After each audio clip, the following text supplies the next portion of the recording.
The morning of my wedding, I stood behind a velvet curtain at the back of a glass chapel in the Blue Ridge Mountains and watched my mother walk down the aisle like she owned it. She hadn't been invited. Neither had the 37 people behind her. She set her Hermes bag on the center chair of the front row, smoothed her white blazer, and waved at my cousin to take her photograph. She didn't look for me. She didn't look for anyone. She just settled in like a woman who had never once been asked to leave a room. I watched her through a 6-inch gap in the curtain and I did not move. Because this time I was ready. Let me take you back 11 months to the Wednesday before Thanksgiving. To a group chat, a turkey emoji, and the sentence that set everything in motion. My name is Sienna Spencer. I am a senior speech pathologist at the Carolina Pediatric Voice Clinic in Charlotte, North Carolina. I am 32 years old. I have a faint scar on my upper lip from a cleft repair performed when I was 3 months old. By the time I was 9, my pediatric dentist had to lean in close to see it. My mother could see it from across a room. 6 weeks before that Thanksgiving, I was sitting on the carpet of a therapy room across from a 4-year-old boy named Eli. Eli had a cleft palate. His surgical scar sat high under his lip, faint and pink. Mine is 2 millimeters longer. I have measured it. I was 11 years old the first time I pressed a ruler against my own mouth in a changing room and learned its exact length. That afternoon, Eli and I had been working for 9 weeks on 2 words. Thank you. For a child with his anatomy, the sounds sit on opposite ends of a wide bridge of tongue. On the 7th try, he pressed his lips together, released them, and produced 2 syllables I could understand. His mother covered her mouth. His father stood straight up from his chair like something had struck him. I sat very still and did not look at either of them, because if I had, I would have cried. And not for Eli. I would have cried because in 32 years, no one had ever cried over a word that came out of my mouth. My mother had cried over my mouth twice. Both times when I was small. Both times while holding a mirror above my face. I chose this specialty on purpose. My fiancé says it was the most stubborn thing I have ever done. I think it was the only thing I could do. That evening I went home to my apartment and made pasta from a jar. My phone buzzed at 7:14 p.m. I had been added to a group chat. 23 relatives. The chat was called Spencer Thanksgiving 2024 with a turkey emoji. My mother was the admin. The first message was logistics. Cocktail hour at 5. Dinner at 7. Dress code navy. I started typing that I would bring the green bean casserole, the same dish I had brought for 10 years. Then the second message came through. My mother typed, just keeping this year intimate. You know how it is. Sienna, sweetie, you're not really one of us. Stop trying. She added a heart at the end. The heart was the part that bent me over the counter. I waited. Maybe 14 seconds. Long seconds. Aunt Marlene reacted with a thumbs up. Cousin Whitney reacted with a red heart. Aunt Diane sent the laughing crying face. 13 reactions in total. My father did not react. My brother Tate did not react. My sister Brooke did not react. No one typed a question mark. No one typed Pamela behave. The chat moved on to whether Aunt Diane should bring sweet potato pie. I left the chat. I screenshotted the entire conversation. I sent it to one person, Hudson. Then I sat at the kitchen island and ate the pasta out of the pan because dirtying a plate felt like more than I could manage. To understand what that message meant, you have to understand my mother. In 1985, Pamela and Spencer was first runner-up in the Miss North Carolina pageant. The crown went to a girl from Greenville. My mother went home with a sash and a framed newspaper clipping she still keeps in the powder room. She married my father Wendell 16 months later. He was a quiet orthodontist who loved her the way some men love beautiful women, by getting out of the spotlight's way. I was born on the 12th of March 1993. Cleft lip and palate. Lucky repair. Clean scar. Fading a little more every year. My sister Brooke was born 4 years later. I remember the day they brought her home from the hospital because my mother said one sentence to my father in the kitchen. Now we have a real Spencer girl. I was 4. I went to my room and sat on the carpet and waited for someone to come explain what that meant about me. No one came. My older brother Tate learned early that the safest place in our house was beside our mother. By the time he was 16, he laughed at her jokes about my mouth. He was no longer my brother. He was her son.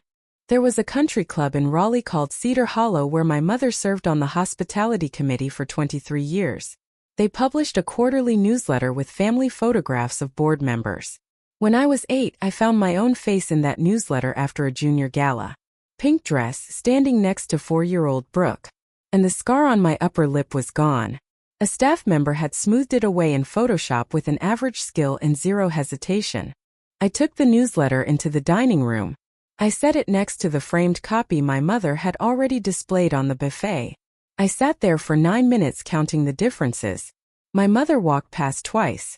She saw me. She said nothing. When I was 16 at Thanksgiving, my mother's sister Marlene whispered to her, "Sienna turned out okay considering." My mother answered without lowering her voice, "She tries. But she isn't really one of us. We've accepted it." I was 3 meters away. I finished pouring the cranberry sauce. I went upstairs to my bedroom mirror and put my fingers on the scar for the first time in 2 years and asked the question I had been holding for 11 years. Is this the reason? The mirror, like my mother, did not answer. Hudson arrived at my apartment that night at 10:48 with a bottle of scotch, 2 gas station glasses, and the screenshot I had texted him, printed on a single sheet of copy paper. He had stopped at his sister's in Greensboro on the way to print it. He wanted my mother's words to exist on something he could hold. He sat on my couch and read it for 4 minutes. I sat on the floor across from him with my back against the coffee table because the floor felt safer than the couch. When he looked up, he didn't say she's wrong about you. He didn't say we'll cut her out. He said, "Sienna, has your mother ever put you in a single family photograph?" I opened my mouth, closed it. "I don't know. I've never counted." He handed me a glass. He took a slow sip from his. "Then I'll count." Took him 5 weeks. He pulled every Cedar Hollow newsletter going back 15 years, every junior league program, every Christmas card my mother had mailed, every photograph from her public social media. He built a spreadsheet. 1 row per official family photograph. Columns for date, source, who was in it, who was missing, and whether I should have been there. When he finished, the spreadsheet had 38 rows. I appeared in 2 of them. One was a newspaper candid from a charity gala in 2014. The photographer caught me handing a microphone to Tate. My mother had no control over the paper. The other was my university graduating class photograph, posted by the institution.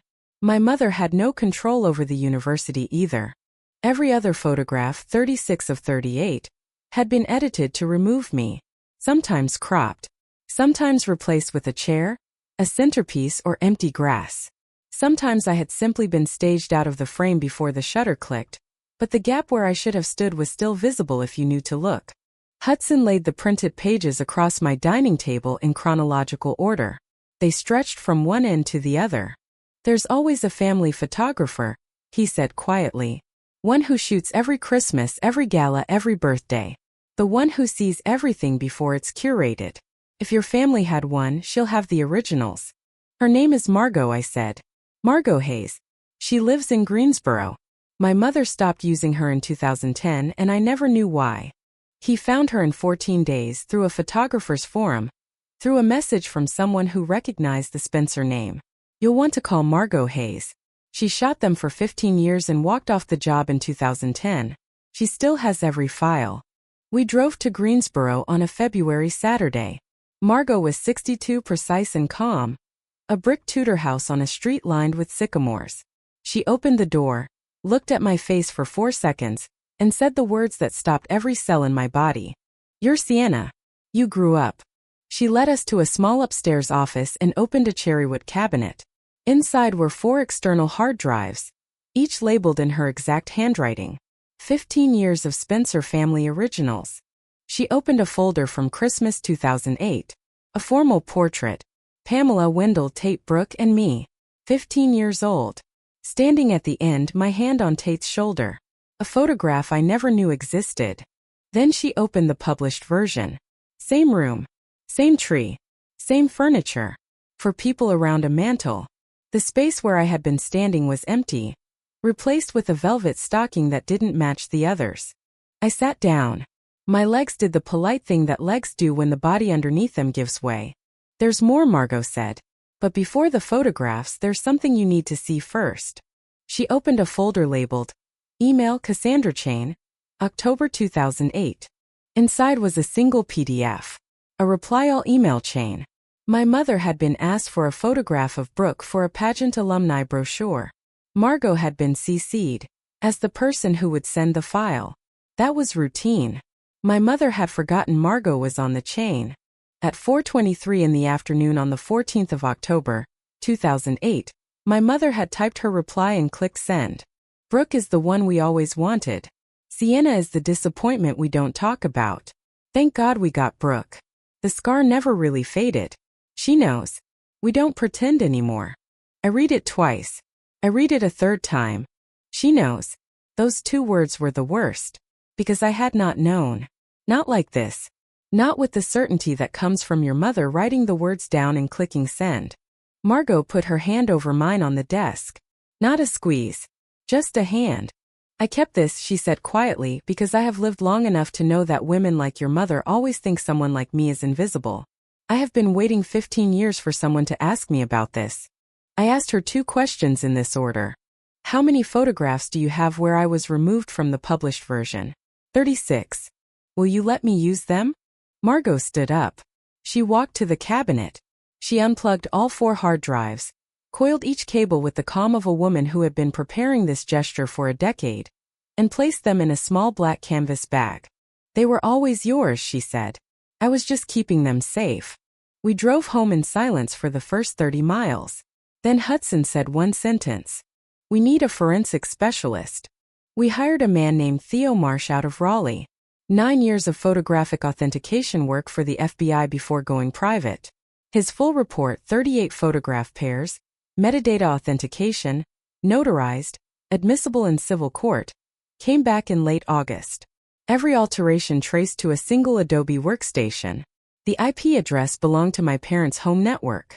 The user account belonged to Pamela Spencer. Hudson set the report on the dining room table between us. The afternoon light through the window made everything look further away than it was. What do you want to do with this?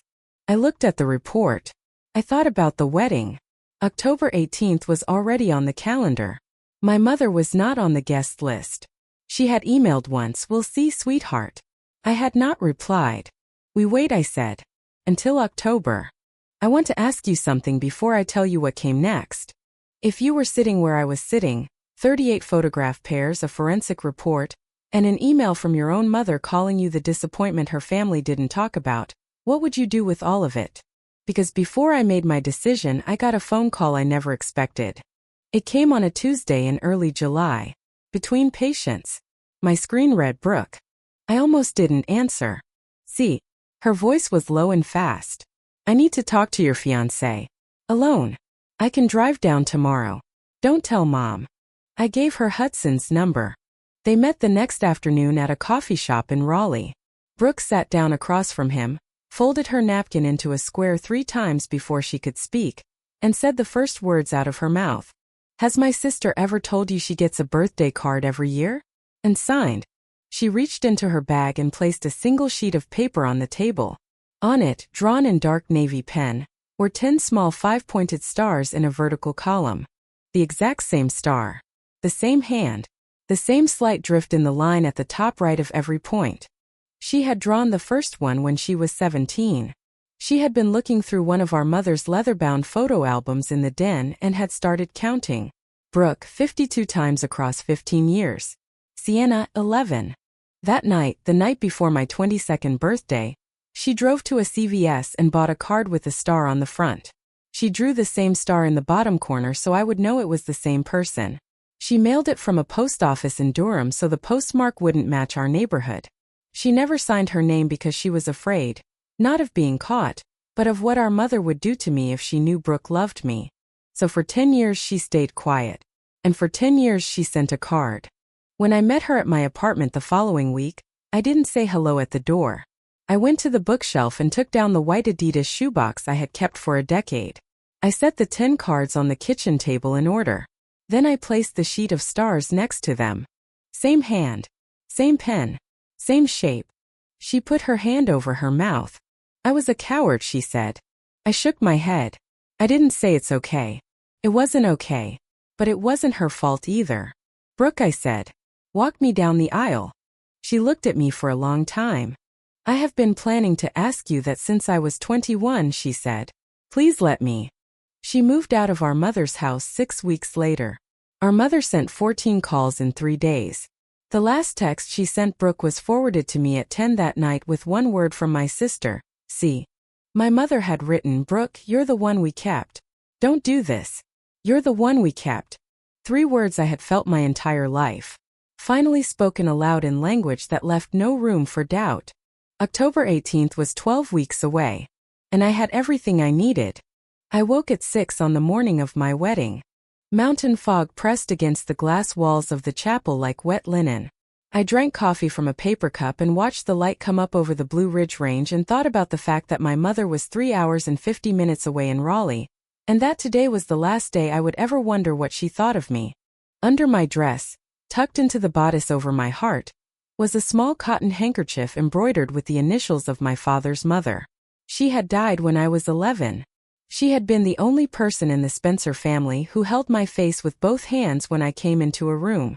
I let the bodice close over her initials and stood in front of the mirror for a long time without reaching up to touch my lip.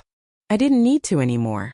At 7:30 that morning, my mother gathered 38 relatives in the parking lot of Cedar Hollow Country Club in Raleigh.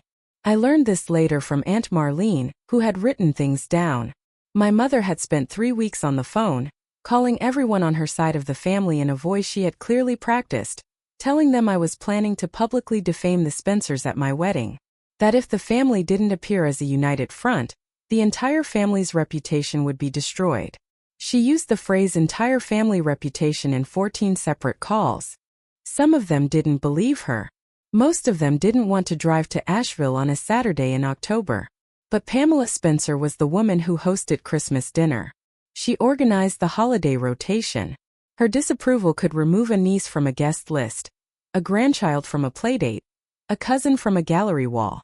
They came because the cost of not coming was higher than the cost of a Saturday. 7 cars left Raleigh at 8 in the morning. My mother in the lead car. My father in the passenger seat, saying nothing. My wedding planner called me at 12:34, while I was being zipped into my dress. Sienna, there are 38 people at the front gate. They're not on the list. The woman in front is wearing a white blazer. She just walked past the registration table without stopping. I set down the makeup brush. Open the gate, I said. Don't argue with her. Don't escalate. Let her in. Let her sit wherever she wants.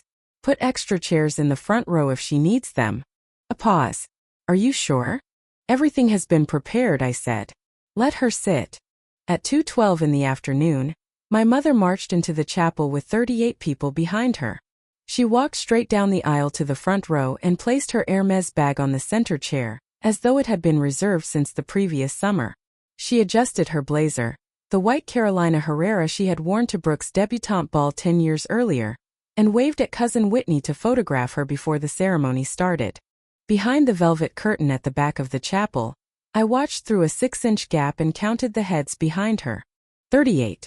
Exactly the number of family photographs she had spent 15 years editing me out of. I don't know if she noticed the math. I doubt she did. But the universe had been keeping score for a long time. At 3:59, my wedding planner's assistant moved quietly along the front rows and slipped a craft paper envelope beneath every seat. 40 envelopes. Each one contained 3 things. 1 photograph pair from Theo Marsh's authentication report, a printout of the Cassandra email PDF, and a screenshot of the Thanksgiving group chat from the previous November. My mother did not notice the assistant. She was facing forward, fielding compliments from the cousin to her left. At 4 o'clock, the lights dimmed. The string quartet stopped tuning.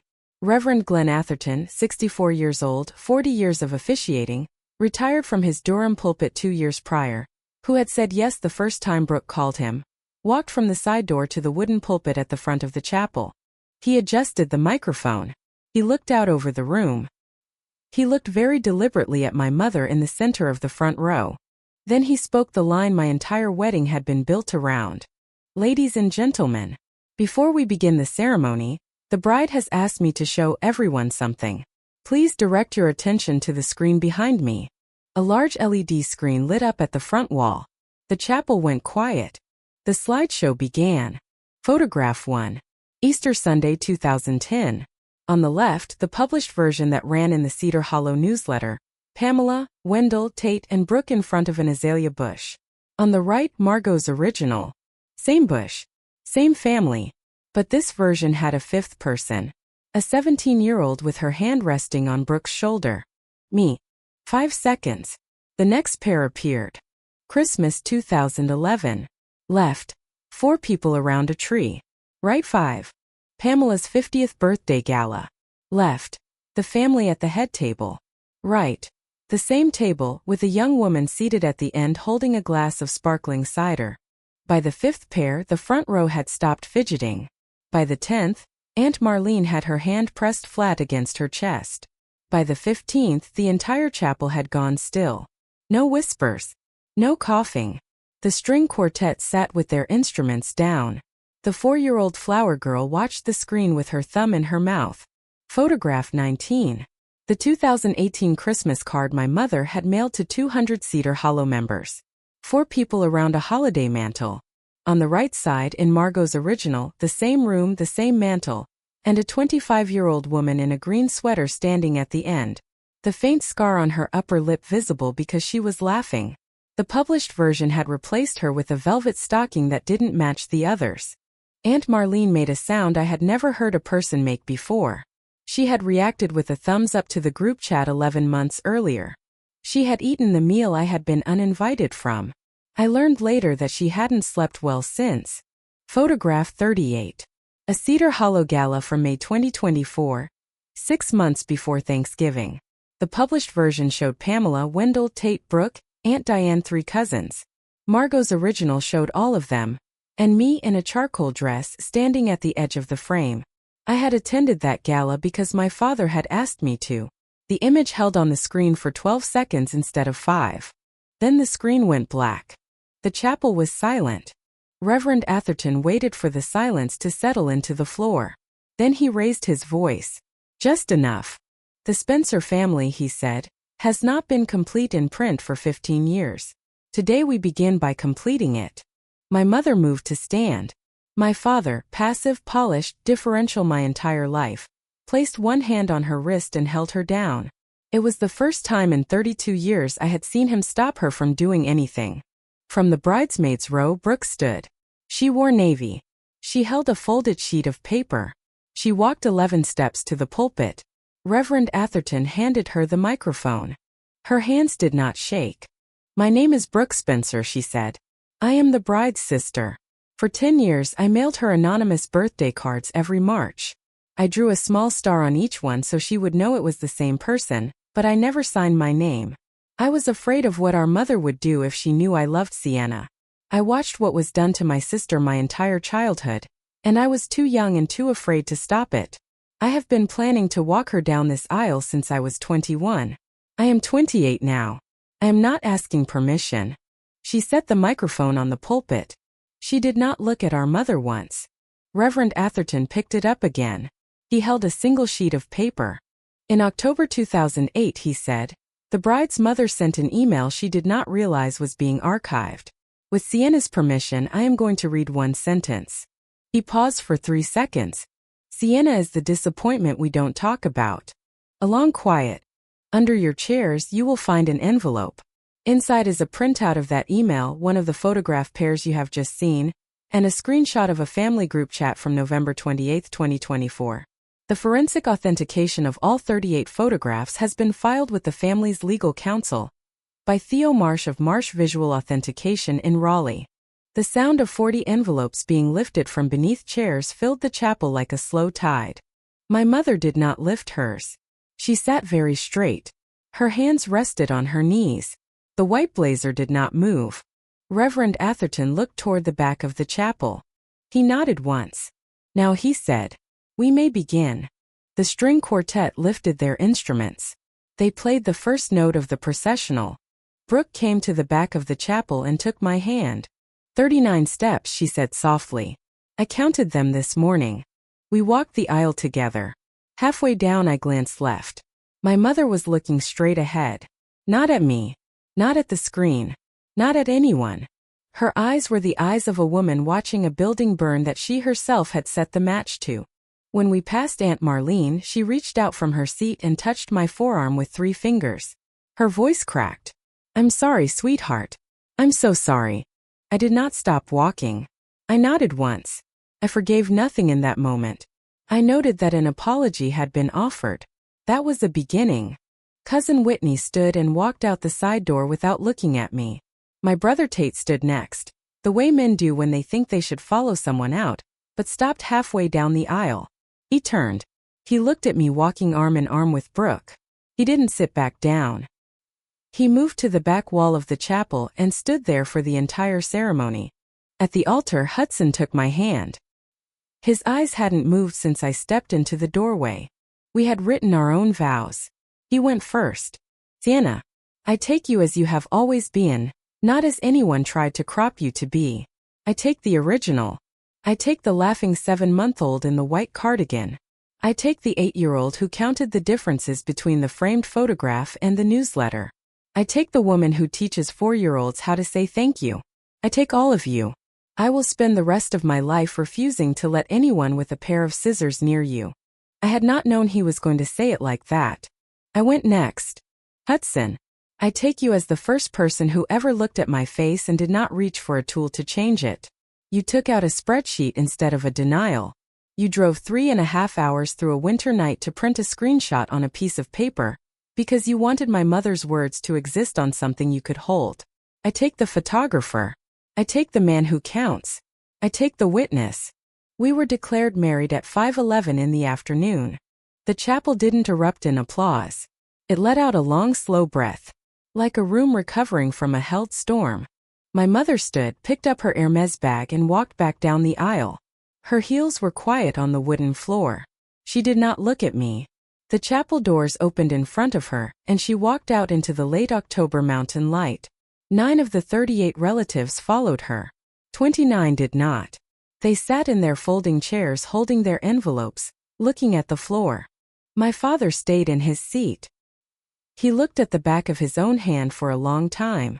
Then he looked up at me on the altar and did something he had never done in my entire life. He nodded. Once.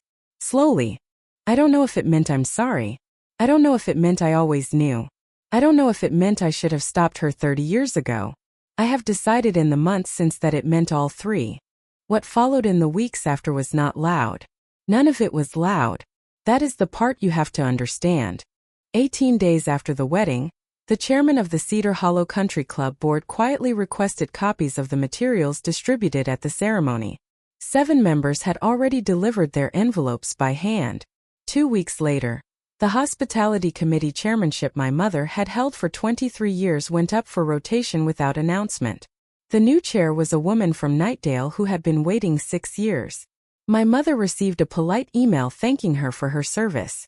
It did not invite her to continue in any capacity. Her annual dues renewal letter never arrived. She called the membership office 3 times. No one called back. 23 years of belonging ended the same way she had ended mine. Through a slow, deliberate silence she could not protest without drawing the wrong kind of attention. The Junior League removed her name from the holiday luncheon chairmanship in December. They sent a tactful note about rotating leadership. She was still welcome to attend. She did not attend. By February, 14 of the 23 relatives from the Thanksgiving group chat had sent me messages of apology. I answered too. Aunt Marlene drove to Charlotte one Sunday with a tray of biscuits and sat at my kitchen table saying very little. When she stood to leave, she put both hands on my shoulders. "I owe you the rest of my life," she said. And I know that. I did not forgive her. I did not refuse her either. I let her come back the next month. Tate drove down from Raleigh on a Wednesday without calling ahead. He sat in my clinic waiting room for 23 minutes while I finished a session. When I came out, he was standing, holding his 10-year-old daughter's hand. She looked up at me and said, "Are you my aunt?" I said yes. I had not known that word would feel the way it felt to say out loud. Tate said only one thing before he left. "I counted the photographs last week. 38. 2. I'm sorry I didn't count sooner." I said the only thing I could honestly say. You can come back. Bring her with you. In March, a package arrived from Greensboro. Margot had printed an album, 50 original photographs in a black leather book. On the inside cover, in her precise handwriting, one line, "This is who you actually were." I put the album on my highest shelf next to the white Adidas shoebox. I turned 33 on the 12th of March. That same morning, Brooke and I cut a green ribbon across the front door of the Carolina Pediatric Voice Clinic.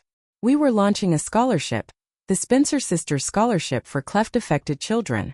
The first endowment was $35,000, contributed by Hudson, by me, and by a quiet addition Margot Hayes had made the week before her 70th birthday.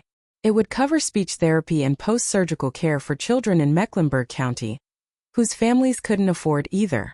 Eli was the first recipient, 5 years old now, standing beside me in a small navy sweater, holding the oversized scissors with both hands. When I spoke to the small crowd of clinic staff and parents and reporters, I said only a few sentences. My sister and I were raised to believe the Spencer name belonged to only one of us. Today we are giving it to children whose names will be heard, no matter what they sound like, no matter what they look like, and no matter who tried to crop them out of a picture. Brooke signed the scholarship paperwork as Brooke Spencer. She told me later in the car that she had kept the name on purpose. Spencer used to mean one thing in our family, she said. In our family of 2, it means something else now. I want to be the one carrying it forward. On a quiet Wednesday evening in early April, Hudson made pasta in the kitchen. Brooke was on the couch reading. The fireplace was working that night. I went to the bookshelf and took down the Adidas shoebox. I sat on the rug in front of the fire and took the 10 birthday cards out one at a time. I held each one for a moment before I placed it on the flame. Brooke looked up from her book. "Why?" "Not because I'm angry," I said. "Because you're sitting next to me. I don't need an anonymous birthday card anymore. I have you." She came down off the couch and sat beside me on the rug. We watched the rest of the cards turn to ash. 10 small stars one by one. My phone, face down on the kitchen counter, lit up. Hudson carried it over and set it gently on the rug beside me. It was a message from my mother. 3 words. "Can we talk?" I read it. I set the phone face down again. I have not answered. I have not deleted it. Some doors deserve to stay closed until the person standing outside them understands what they're actually asking forgiveness for. My mother has spent her life curating the picture. She has not yet shown me that she understands the cost of what she built inside it. But my sister is here. My husband is here. My father calls on Sunday afternoons now. My brother brings his daughter to the clinic once a month, and she has started learning the alphabet of speech therapy from the patients in the waiting room. The picture belongs to us now. For 32 years, my mother used every tool she had to crop me out of the family frame. She spent 15 years, 36 photographs, 1 archived email, and 23 years of social capital trying to make me disappear from the record. In the end, she only ever succeeded in cropping herself. If you have spent any part of your life being the person someone else decided not to show the world, I want you to know something. The original always exists somewhere. Someone is keeping it safe. And when the time is right, it will be the only version that matters.